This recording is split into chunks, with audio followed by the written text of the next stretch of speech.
You're listening to the Really Useful Podcast, the tech podcast for technophobes from makeuseof.com.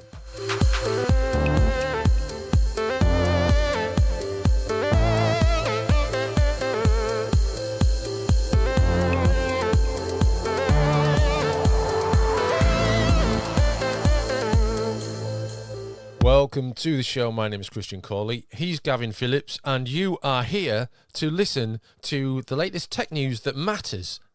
Not who's bought what company. Hi, Elon Musk. We might come to him later. But more along the lines of how you make the best use out of your technology. We've got tips and tricks, and then we'll end with some recommendations. Gavin, how are you? Very well, Christian. Yes, it's the Halloween season, as you know, and apples have been bobbed, and donuts on string have been eaten without hands. Yeah, it's been a good old time. How about yourself, mate? You've done Halloween already? We've been Halloweening for the entire week leading up to this date. We're recording on the 31st, so we've been Halloweening, for a good week. That's a bit Nightmare Before Christmas, isn't it? Really, in terms of Halloween excitement. Yeah, it's actually sort of morphing into a kind of Halloween-based Groundhog Day, actually. But we're at the end of it now. Well, it's the 31st today when we record this, so my children will be attending their dance school and then doing some door-to-door knocking for sweets after that, which is they're not happy about.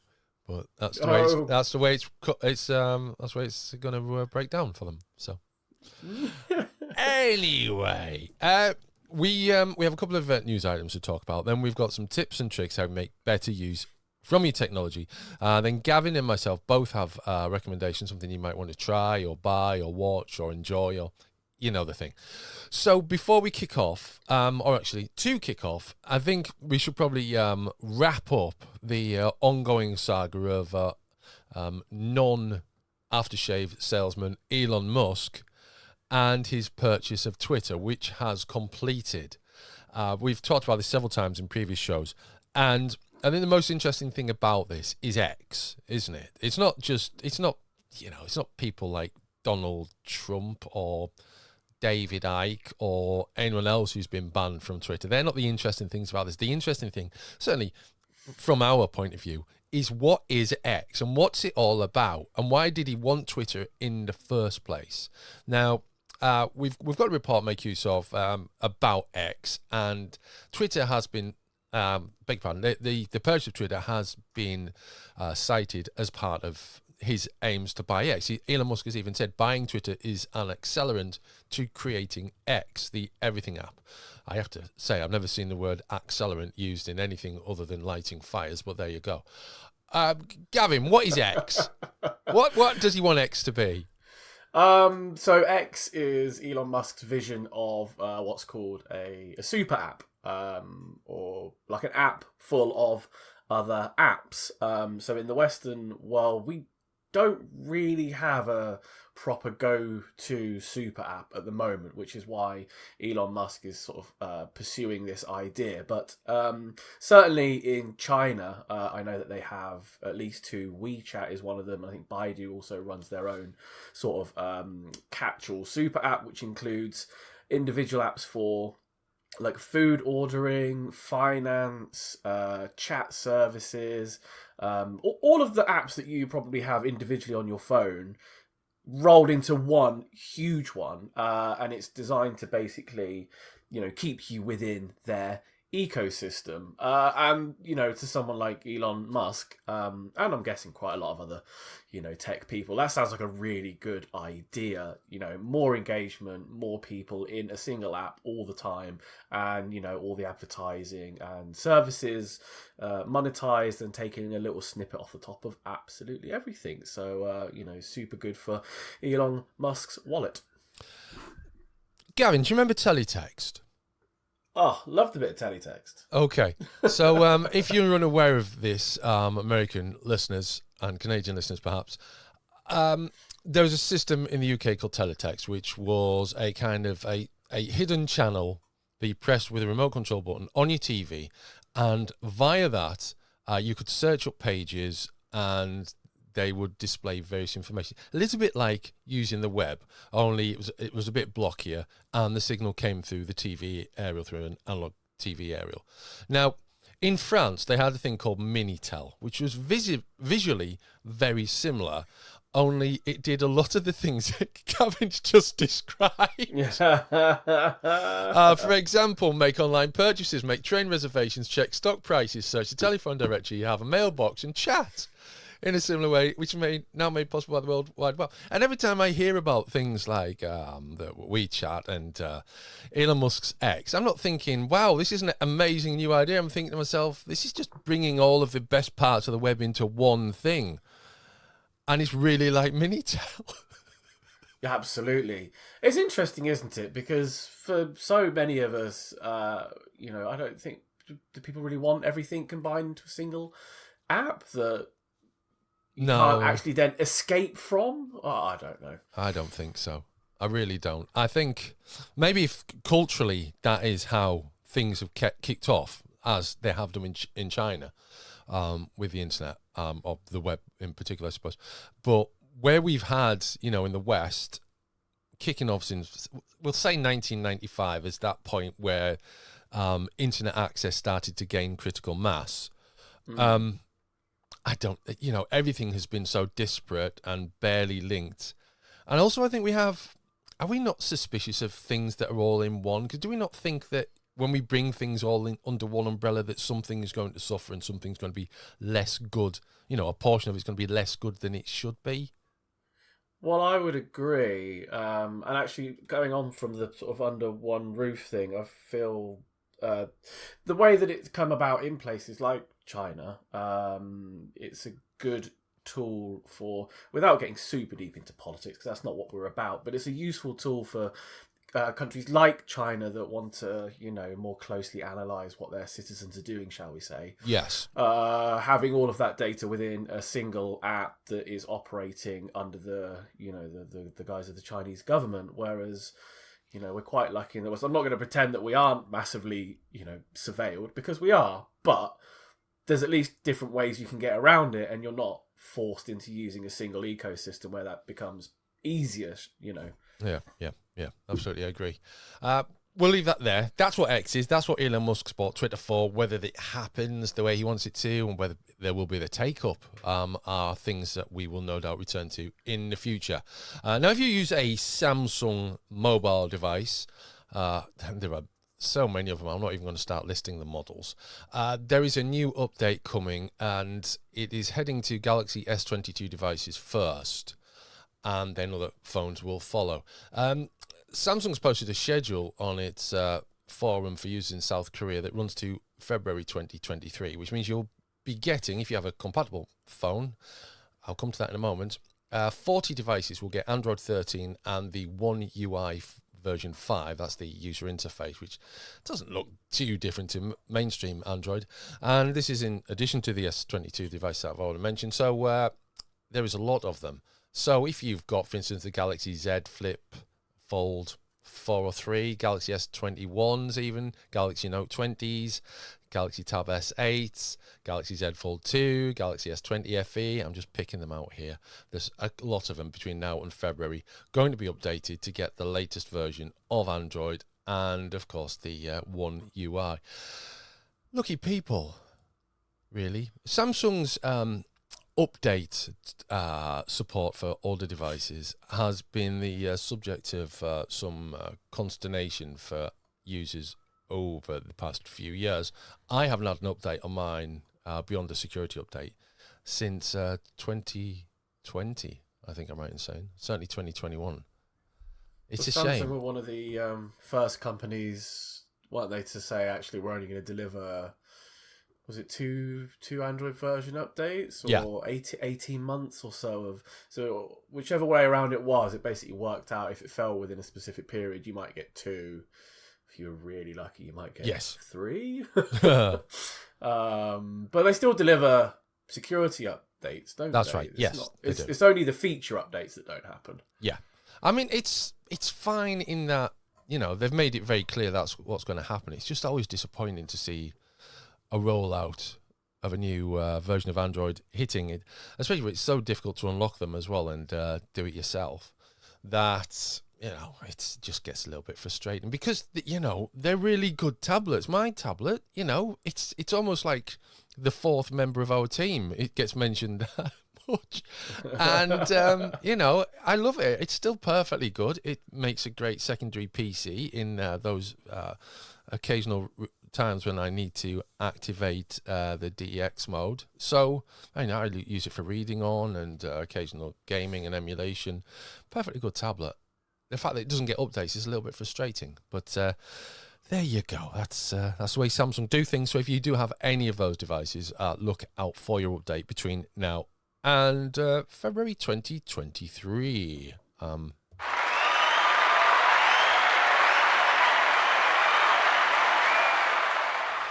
Yeah, well done, Samsung.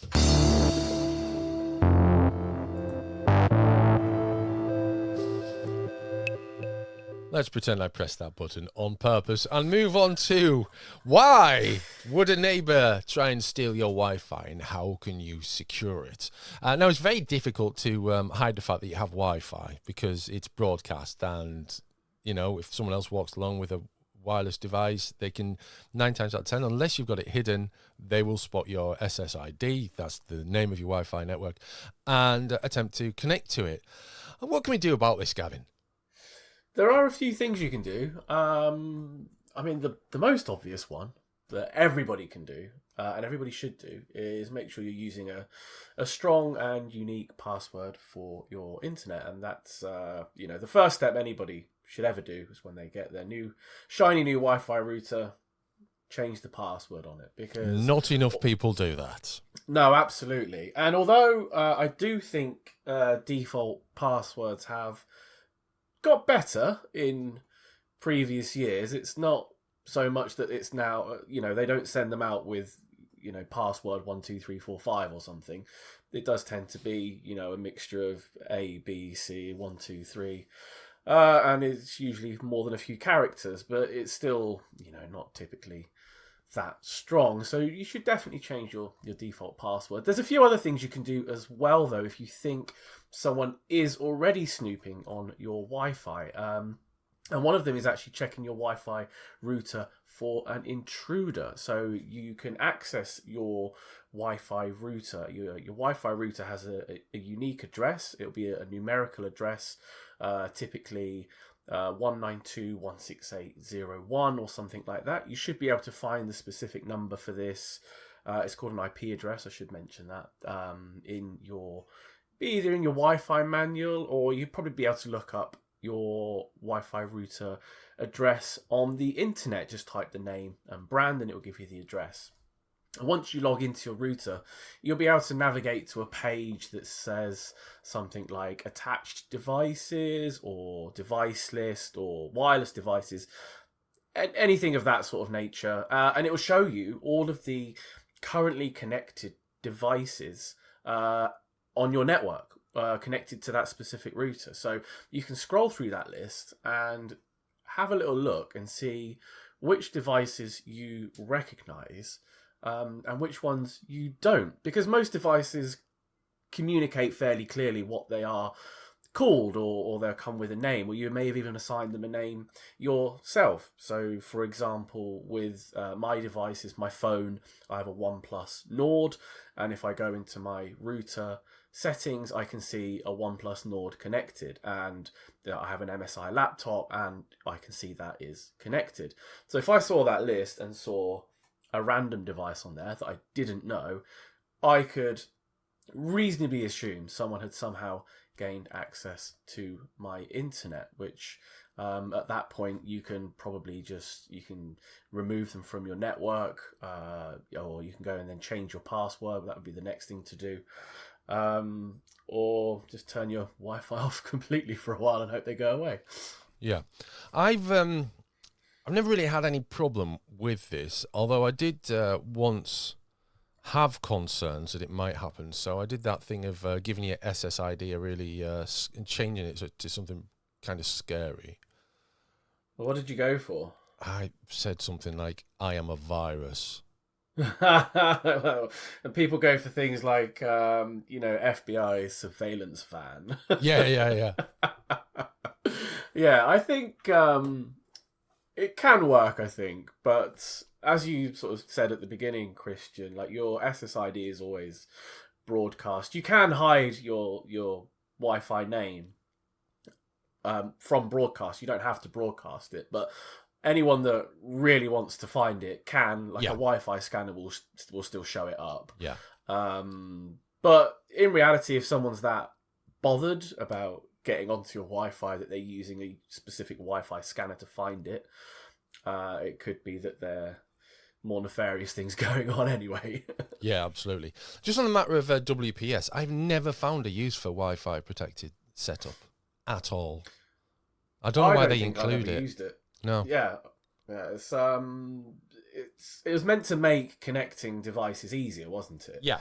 But as in our article on makeusoft.com, it was susceptible to various vulnerabilities that made keeping it switch on actually make your internet more vulnerable, and someone could way more easily access your internet.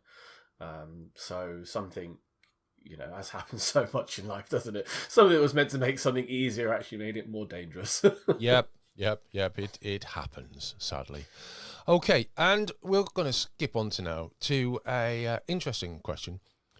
If you're using Android Auto in your car, and increasingly people are, as cars are renewed and they appear with nice new shiny touchscreen head units, Android Auto is a big part of that. You plug your phone in via USB and it then essentially mirrors a hidden app, because there's no real Android Auto app on Android anymore. It's kind of been updated into a kind of back room sort of a thing, so you can't actually access it on your phone anymore. So your car head unit will mirror this hidden app on your phone called Android Auto, and through that you can access your music player, your map, messaging services, which you can access through voice. Now, sometimes Android Auto disconnects without warning, often at the most frustrating times. For instance, when you're lost or in the middle of a phone call. Now, before I continue this, if Android Auto does disconnect when you're driving and there's no one in the passenger seat to intervene and help you out here, you need to stay calm, look for a safe opportunity to exit the road that you're on, find a place to park, and attempt to troubleshoot it yourself with the engine, or at least, if not the engine off, because you'll probably need it, at least, your car parked properly. So if it disconnects, you need to check that your car is actually Android Auto compatible. Sometimes I found that you can connect it up, it will appear to start, and then it will disconnect because there's some kind of incompatibility. As I've related in this guide, my vehicle is a 2017 Citroen, and it did not have Android Auto enabled when I first bought it, okay? However, I connected it to charge, and then whilst driving along, it was charging through the data power port, because I was using the power port for my sat nav. And while I was driving, I pressed the wrong button, and all of a sudden, Android Auto started. This is after a service, so I suspect that the software was updated and Android Auto was accidentally enabled, because there's no labeled button in the car for it, which is kind of cool. It also works with the iPhone one as well. So yeah, check compatibility. Also, ensure that Android Auto is updated on your phone and installed on your phone as well. You need to ensure your USB cable and ports are clean, because a bit of dust and dirt in the ports can be a problem, and with cars there's a lot of dirt floating around in there anyway. Check your USB-C cable is connected and working correctly. If you suspect there's a problem with the USB cable, try it on another device and see how that works. You also need to check that Android Auto is correctly configured, because it can disconnect due to misconfiguration. You can check this in App Management. Go to Settings, Apps, App Management, find Android Auto, find additional settings in the app, and there's a few things you can do to improve stability, such as start Android Auto automatically, set that to always, and also start Android Auto while locked, enable that also.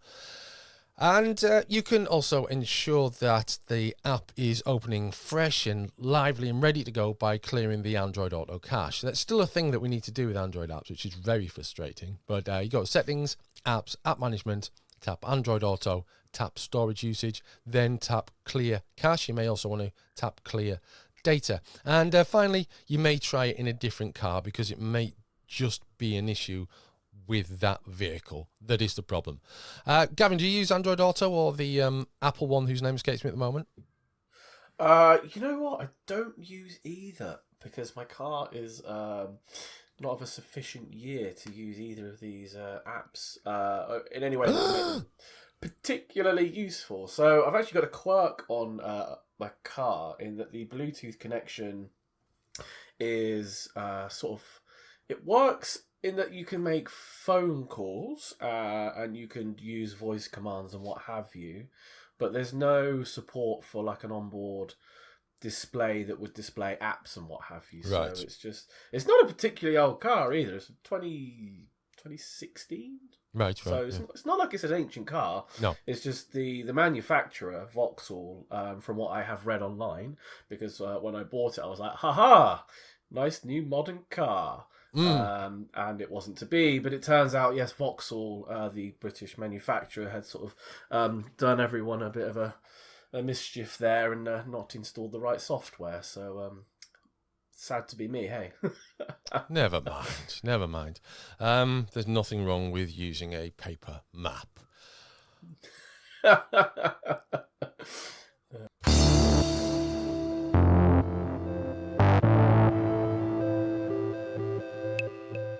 We've reached that point of the show where we share a recommendation. This might be something that we've watched, something that we've played, something that we've bought, something that's happened to us. A good thing that's happened to us, presumably. And because you wouldn't recommend something bad, would you? In any sense. Gavin, who's going first, me or you?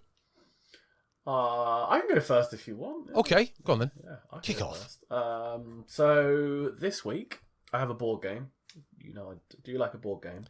And I have bought recently a game called Super Club, which is the Football Manager board game. Right? So if you thought Football Manager was all about spreadsheets, no. You can bring those spreadsheets to your dining room table, and it's quite the experience. It is... it takes a little bit of setting up, as you might expect. You know, you've got a maximum of 4 players. There are expansion packs available to take it to 6. And you have to set the game up with your friends. So you go around and you pick a manager each, and then you've got to draft your players. And then the game itself, once you kind of reach that point, the season sort of flows quite quickly. You take turns playing different teams, and the idea is to become the ultimate super club manager. The players in the game are all fictitious. They're all random, but you can buy expansion packs for specific teams and specific leagues. So there's an AC Milan pack, there's a Barcelona pack, there's a Manchester City pack, and so on. And I really enjoyed it. I've only played it once. A full playthrough took around 2.5 to 3 hours. So it's not a quick game for sure. But if you've got a few friends that would enjoy that sort of thing, it is a good laugh. It's very competitive as well. We found it quite competitive. Wow, that sounds awesome. Just to the right of me, which not now, it's in front of me because I got it out, is Brian Clough's Football Fortunes. Wow, that is a throwback. Yeah, which is a board game with a computer game component. Basically, dice and calculating football matches and things, whilst the board game has things like selection problems, sponsorship, manager's luck, crisis. It's essentially Monopoly in that respect. And then you get player cards. Unfortunately, the only player card that I have at the moment, I don't know where all the others are. This is an original. This was mine when I was a kid. It's played with my sister. The only player card I have is Paul Sturrock, who was a Scottish footballer. And the players in this game were rated out of 5. He was rated a 3. It was really easy to cheat with this game. You just basically cheated on what you were inputting in terms of the strength of your team's lineup. But, where's the fun in that? So I'm delighted to learn of a new football management or soccer management tabletop game. I may check this one out myself. Yeah, this is good fun. I picked it up in a sale, I must admit. That's what drew me to it. But it is good fun. I don't know if I'm going to go the whole hog and get the 6-player expansion pack yet. Mainly because I don't know 6 people that would necessarily want to play it. But it is worth a look. Okay. Now, staying with the topic of my interruption there, my recommendation this week is something I did with a Raspberry Pi. As it was a couple of weeks ago. Basically, I've got a Raspberry Pi I've got every generation of Raspberry Pi. In some cases, I've got duplicates, which means I've got the original Raspberry Pi. And there isn't an awful lot of things that you can do with the original Raspberry Pi now in terms of being efficient with it, because it is an old thing. It's 10 years old. It's a low-spec system to start with. And, there are one or two things you could do. You could use it as to network an old printer, but whilst that was a good idea in 2012, I don't think there are many old printers around these days that can't be networked. However, I found a new use for it, and that is for running a bare metal emulator of an old computer platform, the ZX Spectrum, which is big in the UK and Europe, not so big in the US, and it works really well. So basically, this emulator doesn't have an operating system underneath it. It's not like an operating system that boots and then the emulator boots on top of it. The emulator runs on the actual computer without a Linux operating system. And Raspberry Pis use Linux for most things. And this means things are latency-free, or almost no latency. And it works really, really well. It's the first time, basically, felt like I'm using a ZX Spectrum in 35 years or so. I had really good fun doing it. And it runs on the original Raspberry Pi, which means if you've got one of those old things, and they sold 1 million, there's a lot of them about, and a lot of them are just put in the back of drawers or cupboards or whatever. It's perfect for this purpose. So, yes, that's what I did. Bit of fun with it. There's an article I make use of outlining how I did it, and it's ridiculously simple to do. It's easier than setting up a standard Raspberry Pi operating system. Loads of fun. Oh, that is good fun. I think things like the Raspberry Pi and the other SBCs are such a good way to keep some of the older technology alive when the actual hardware is increasingly difficult to find and actually increasingly difficult to get up and running with alongside modern tech, and it gives people a really handy, easy option to give it a go, because it was such valuable stuff back in the day, wasn't it? Yeah, absolutely. I completely agree with you. There are other bare metal emulators for the Raspberry Pi that I should probably mention, and I'll try and include a link to this in the show notes as well. So Amiga, Commodore 64, NES, and Game Boy as well, and Apple II, incredibly. They all have bare metal emulators for the Raspberry Pi. So yeah, there's loads of bare metal emulators for the Raspberry Pi that you should check out if that's what interests you, a bit of retro computing or retro gaming. And that brings us to the end of this week's Really Useful podcast. We will be back for a new show soon with more tips, tricks, and tech news that matters. Oh, and some recommendations. Until then, it's bye from us.